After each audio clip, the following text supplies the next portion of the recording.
રાધા અને કૃષ્ણના પ્રેમમાં ક્યાંય દાગ નહોતો. રાધા અને કૃષ્ણના પ્રેમમાં ક્યાંય સ્વાર્થ નહોતો. રાધા અને કૃષ્ણના પ્રેમમાં ક્યાંય આકર્ષણ નહોતું. માત્ર ને માત્ર પ્રેમ હતો. અને પ્રેમ ક્યારેય પામવા માટે હોતો જ નથી. પ્રેમ તો બધું અર્પણ કરી દેવા માટે હોય છે વાલા ભક્તો. પ્રેમ બધું આપી દેવા માટે હોય. પ્રેમ સમર્પણ માટે હોય. અને આપણો પ્રેમ ગિફ્ટ લેવા માટે થયો હોય.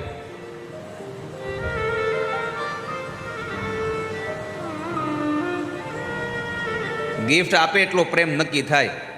કેટલી મોંઘી ગિફ્ટ આપી એના ઉપર નક્કી થાય કે મારા પ્રત્યે કેટલો પ્રેમ છે.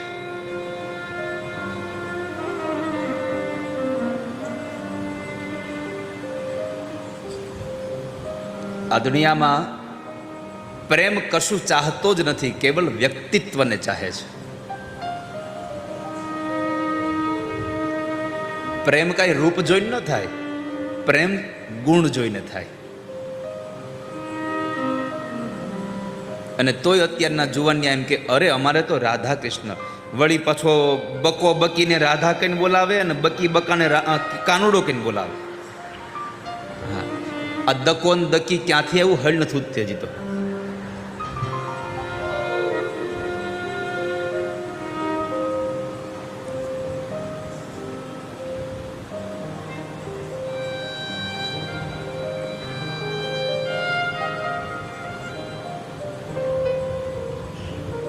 નહોતા દાદી સાયરામભાઈ કહેતા,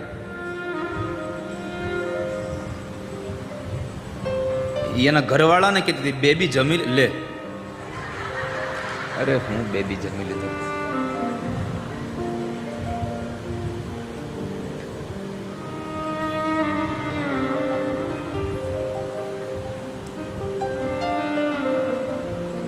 તો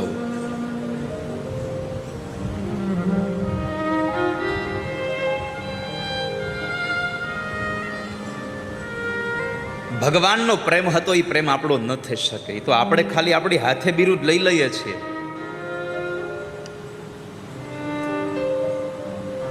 એવો પ્રેમ ન થાય.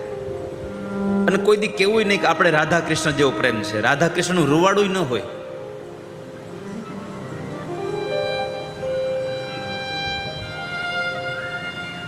એક જાતનું રૂવાડું ન હોય એમાં. અને તોય આપણો રાધા અને કૃષ્ણનો પ્રેમ થઈ જાય.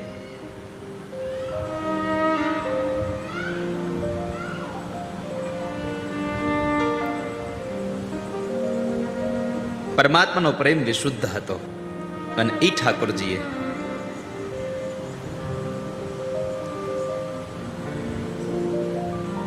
જ્યારે રાધાજીની વાત માની, કારણ કે શુદ્ધ પ્રેમ હોય તો વાત માને. અને શુદ્ધ પ્રેમ હતો એટલે જ રાધા અને કૃષ્ણને કોઈ દી ઝઘડો નહોતો થયો. અને અત્યારના કહેવાતા રાધા કૃષ્ણને કોઈ દી મનામણા નથી થયા. એક વાતના મનામણા થાય તો બીજી વાતમાં રિહાઈ જ ગયા હોય એકમાંથી. અત્યારે માણસ શું કામ એને દુઃખી થાય છે ખબર છે? જે વાત પકડે ને મૂકી ન શકે.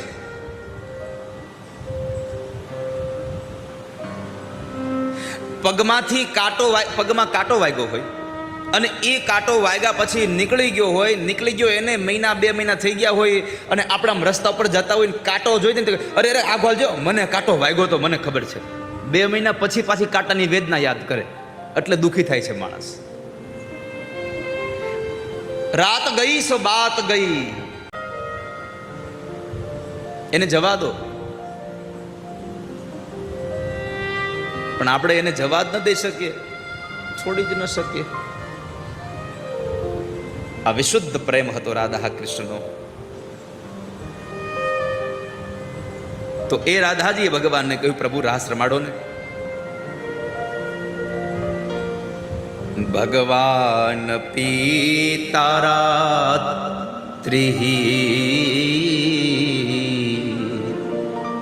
શરદોત્ફુલ્લ મલ્લિકા શરદો મન ચક્રે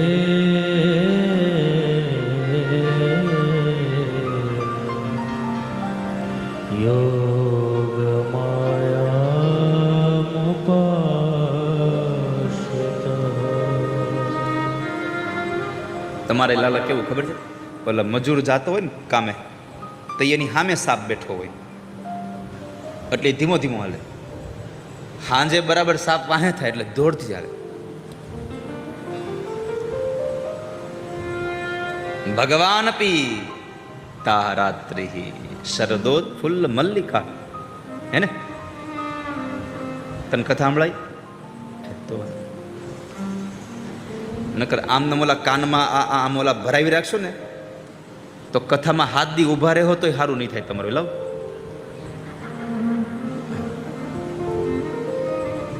એક કાને લાલાનું સાંભળવું, એક કાને મારું સાંભળવું. ઓલી બાજુ સાંભળશો તો ઘરનું સારું થાય, આ બાજુ સાંભળશો તો તમારું સારું થાય. આ કથા સાંભળે તો આ જીવનું સારું થાય ને. હા વાહ, જો છોકરા કયાગ્રા બહુ છે.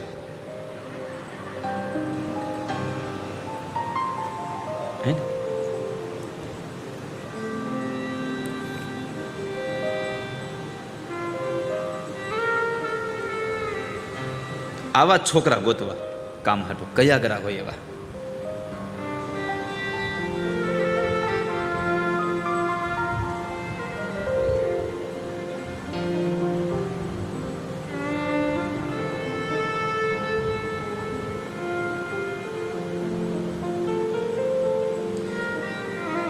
તો ભગવાન શરદ પૂર્ણિમાની રાત્રિએ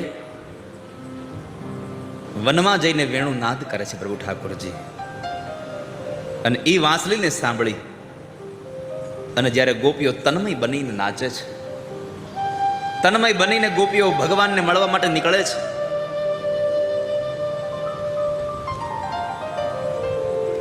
અને જ્યારે ગોપીઓ બધી જ પરમાત્મા પાસે રાત્રિના સમય આવે ત્યારે પરમાત્મા એ ગોપીઓનું સ્વાગત કરે. સ્વાગતમ વો મહાભાગા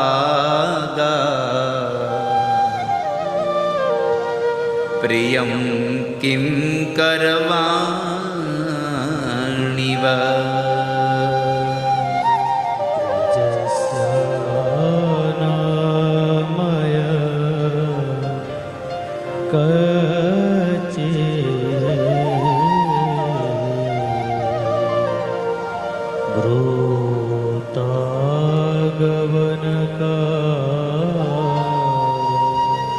વ્રજસ્યાનામયમ કચ્ચિદ વ્રતાગમન કારણમ.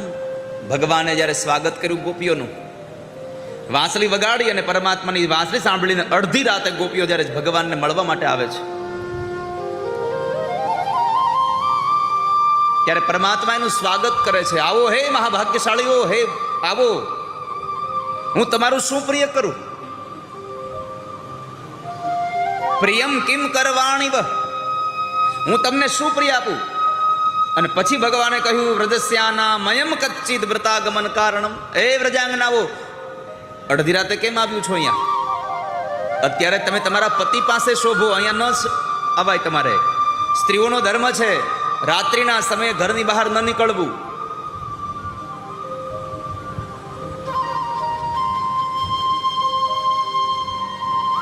સાંજની સંધ્યા થાય પછી સ્ત્રીએ બહાર નીકળવું જ પડે એમ હોય, કોઈ પણ કારણમાં નીકળવું જ પડે એમ હોય બહાર, તો ભગવાન કૃષ્ણએ ભાગવતજીમાં એમ કહ્યું છે કે સ્ત્રીઓ જો ઘરની બહાર સંધ્યાના સમય પછી નીકળવું પડે એમ હોય તો લગ્ન થઈ ગયા હોય તો પોતાના પતિના સહારે નીકળવું, પોતાના સાસુ સસરાના સહારે નીકળવું, અને લગ્ન ન થયા હોય તો પોતાનો ભાઈ અથવા તો પોતાના મા બાપના સહારે બહાર નીકળવું, પણ કોઈ દિવસ એકલા ઘરની બહાર સાંજની સંધ્યા પછી નીકળવું નહીં.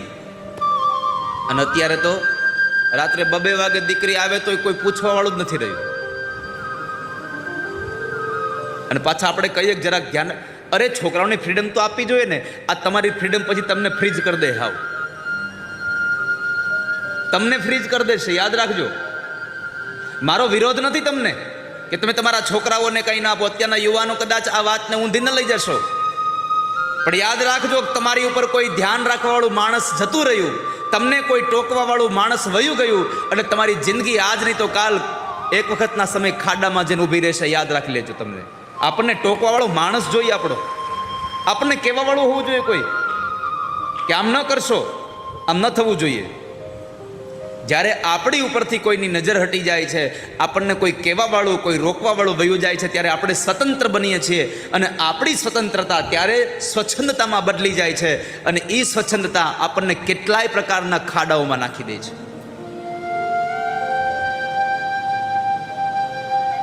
ચાહે દીકરો હોય કે દીકરી, સમય કરતાં વધારે મોડું ઘરે આવે તો મા બાપે ટોકી લેવું, ભાઈ કાલથી મેળ નહીં આવે, આટલા વાગે ઘરમાં આવી જવાનું. અડધી રાત સુધી આપણે રખડવાના, આપણા ઘરના સંસ્કારો નથી આ. અને કદાચ દીકરો એમ કહે કે આજે મારા મિત્રને ત્યાં કંઈક હતો કાર્યક્રમ, હું જાઉં છું, તો ક્યારેક જાય ને તો એની પાછળ એકાદી વખત જરાક આમ રેકી કરવી, એટલે ખબર પડે ને કે મારું ધ્યાન રાખવાવાળા છે, મારી ઇન્ક્વાયરી કરવાવાળા છે. એટલે ખોટું કામ કરતા જરા દીકરો અચકાશે. પણ અત્યારે તો હવે કોઈ પૂછવાવાળું છે નહીં. મા બાપ બિચારા ક્યાંય રહેતા હોય, દીકરો દીકરી શહેરમાં ભણતા હોય, ભણવાના નામે અહીંયા શું શું કરે ને કાંઈ ખાતરી નહીં. કેટલાય પ્રકારના વ્યસન કરે, કેટલાય પ્રકારના પૈસાઓની બરબાદી, અને પૈસાની સાથે પોતાની જિંદગીની પણ બરબાદી કરતા જાય છે.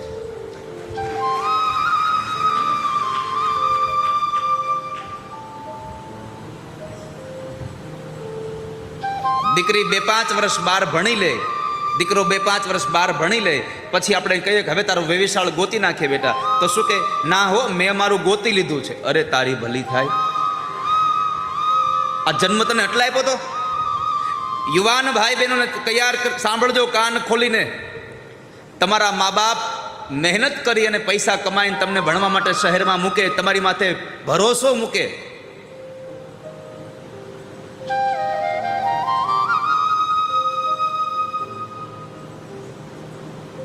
અને જ્યારે તમે ભણી ગળીને તમારું અભ્યાસ પૂરો થાય, તમારા મા બાપને હોશ હોય કે હવે મારા દીકરા કે દીકરીને પરણાવી દઉં, મારા દીકરાની જાન જોડી દઉં, મારી દીકરીનો કર્યાવર કરી દઉં, કન્યાદાન કરી દઉં, અને ત્યારે તમે એમ કહો કે ના મેં મારું ગોતી લીધું છે, તમે લગ્ન કરી દો.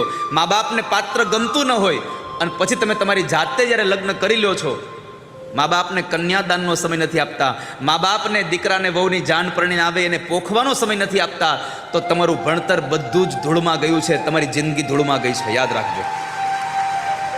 જો તમારા મા બાપે તમને ભણાવી ગણાવીને મોટા કર્યા અને છતાં તમે એને આવો એક આનંદનો અવસર ન આપી શકો જીવનમાં, તો તમારું કામ શું છે આ ધરતીમાં?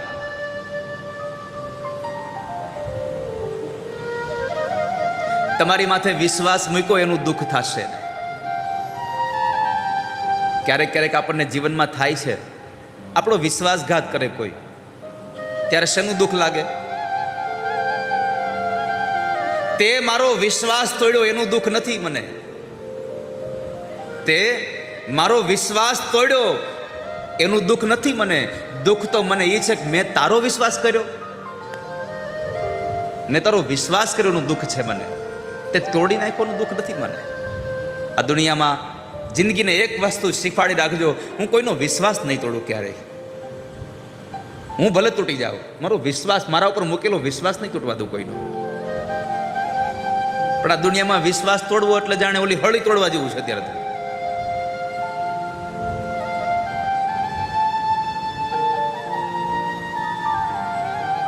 ભગવાને તમામ ગોપીઓને સમજાવી છે કે સાંજની સંધ્યા પછી સ્ત્રીઓએ ઘરની બહાર ન નીકળવું, અને નીકળવું પડે તો કોઈના સહારા વગર એકલું ન નીકળવું, અને પુરુષોએ સવારનો સૂર્ય ઉદય થાય પછી ઘરમાં ન રહેવું. સવારમાં ટાણાહાર નીકળી જવું એટલે બહેનોને ટાણાહાર કચરા પોતા થાય. આપણે 10 વાગ્યા સુધી હલહલ કરતા હોય, ઉઠીએ નહીં આપણે તો. મિતેશ 10 વાગ્યા સુધી આપણે સૂતા હોઈએ, એટલે તું તો ઉઠી જાશો વેલો 9:30.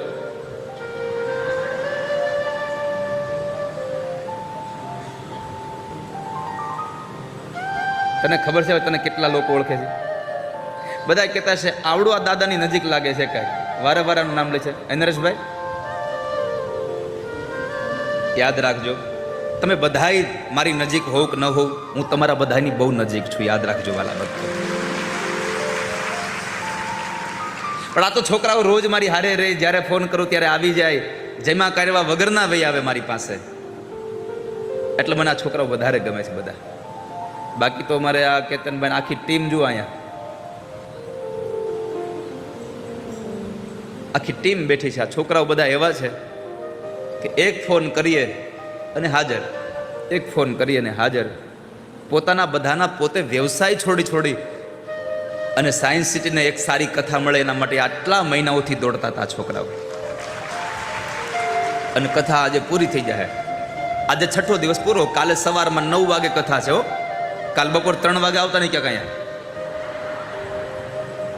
નકર તમે 3 વાગે આવ્યા છો તો હું 3 વાગે એરપોર્ટ પહોંચી ગયો છું.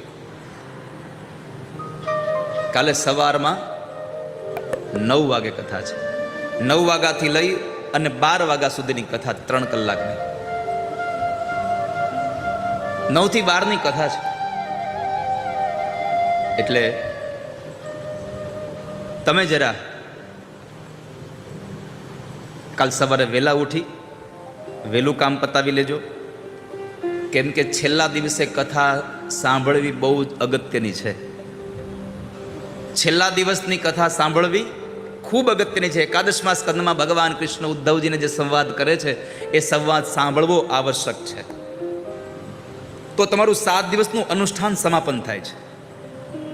એટલે કાલે સવારે વહેલા ઉઠીને વહેલા 6 વાગે ઉઠીને 8 વાગે બધું કામ પૂરું કરીને 8:45 વાગે કથા મંડપમાં પહોંચી જાજો. હું 9 વાગે આવી જઈશ. 12 વાગે આપણી કથા કાલે વિશ્રામ લેશે. અને એ કથા વિશ્રામ થયા પછી 7 દિવસનું આ ભાગવત કથાનું ફળ, 7 દિવસનું ભાગવત કથાનું ફળ કાલે કોના ઘરે જશે હજી નક્કી નથી.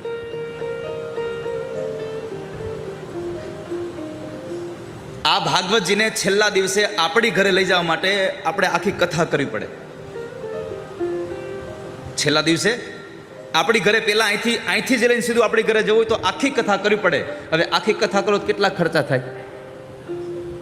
પૂછો આયોજકોને. 1 કરોડ રૂપિયા જોઈએ કથા કરવાની, જમણવાર વગરની હો. અને એ બધે તમે ધીમે હાલો તો.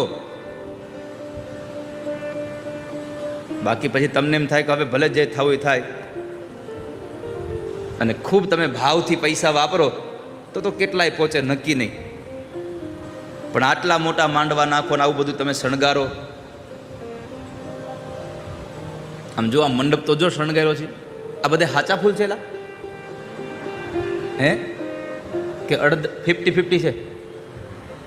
બધા રિયલ ફૂલ છે? હે જુઓ તો ખરા.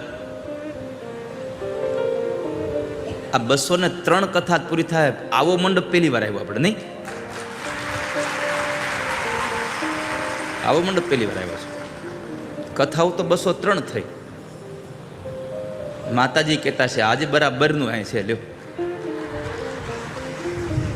પણ કન્યાદાન કરવા વાળા કઈ થોડા કઈ અમારે પૂજારા પરિવાર જેમ તેમ છે? કેમ ગયા નરેશ? હાજી.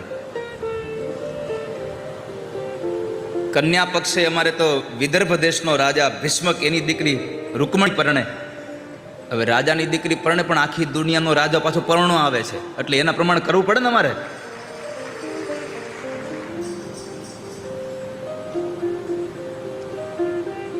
આખી દુનિયાનો માલિક આજે પરણવા આવશે.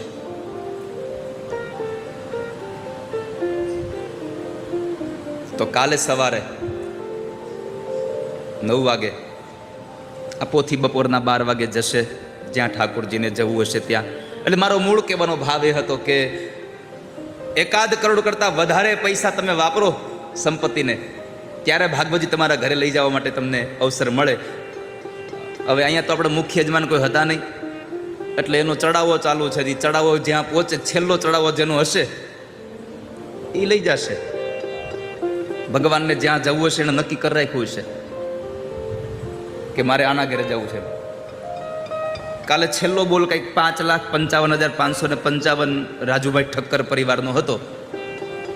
આજે 3 વખત જ્યારે જાન આવી જશે અને જ્યારે વિવાહ કાર્ય ચાલતું હશે ત્યારે 3 વખત એ આજે થઈ જશે અને છેલ્લો બોલ જેનો હશે એના ઘરે કાલ બપોરે 12 વાગે ભગવાન ભાગવતજી જશે.